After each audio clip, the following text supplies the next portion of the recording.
यह बहुत ही गंभीर मुद्दा है और सरकार को ऐसा लगता है कि उसने अपना काम निकाल लिया।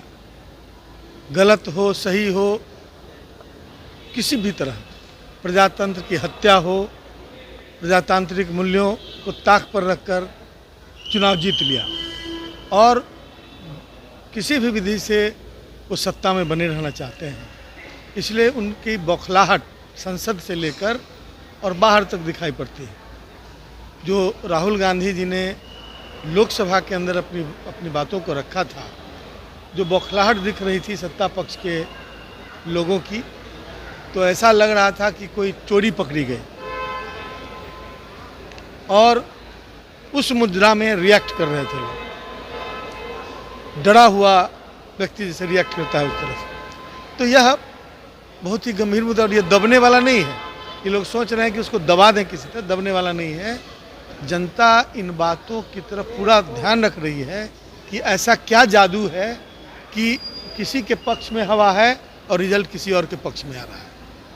और इसके मूल की तरफ जाने की कोशिश शुरू से हो रही है।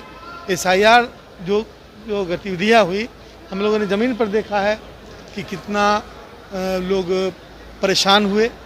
जो मजदूर बिहार से बाहर थे, उन लोगों के घर पर 3 बार गए कि नहीं गए, लेकिन बताया कि 3 बार गए, नहीं मिले, इसलिए उनका नाम हट गया। तो जो मजदूर 2 महीना 3 महीना 4 महीना के लिए तिहारी मजदूर की तरह काम करने दिल्ली, कलकत्ता, हरियाणा, पंजाब जाते हैं, क्या वो इस देश के नागरिक नहीं हैं? सरकार ने बार बार यह दोहराया, इलेक्शन कमीशन की तरफ से भी दोहराया गया। ऐसा लगता है कि कोई रटंत तोता बार बार बोल रहा है कि विदेशी घुसपैठियों को हटाने के लिए ऐसा किया गया। कोई आंकड़ा अभी तक नहीं पेश किया गया कि बिहार में SIR पूरा हुआ तो कितने घुसपैठिए मिले, कितने विदेशी नागरिक मिले। और यदि ऐसा नहीं हुआ तो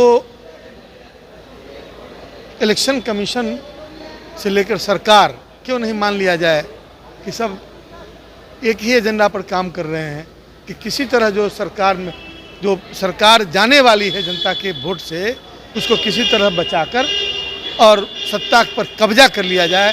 एक विस्तारवादी शासक की तरह नरेंद्र मोदी और उनके कुनबे के लोग बारी बारी से राज्यों को जैसे राजा मार काट करके लूट कर जीता करते थे, उस तरह से विस्तारवादी शासक की भूमिका में आज ये लोग बैठे हुए हैं।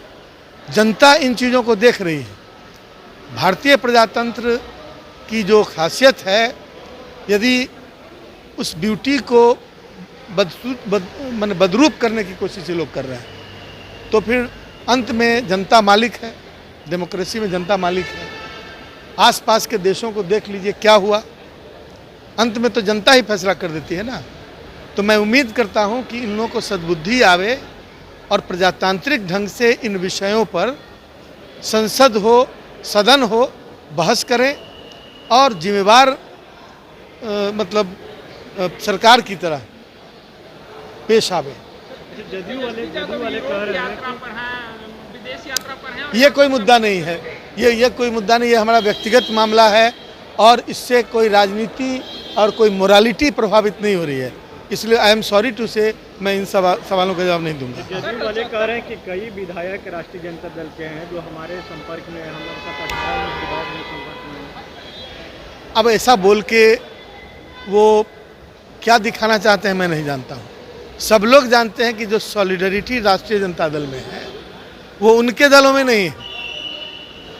अब इस पर बहुत टिप्पणी नहीं कर सकता, लेकिन मैं कह सकता हूँ कि राष्ट्रीय जनता दल के जो भी लोग जीत कर आए हैं इस झंझावात में, इस विपरीत परिस्थिति में, सारे के सारे लोग सॉलिड हैं और वैचारिक रूप से बिल्कुल सजग हैं।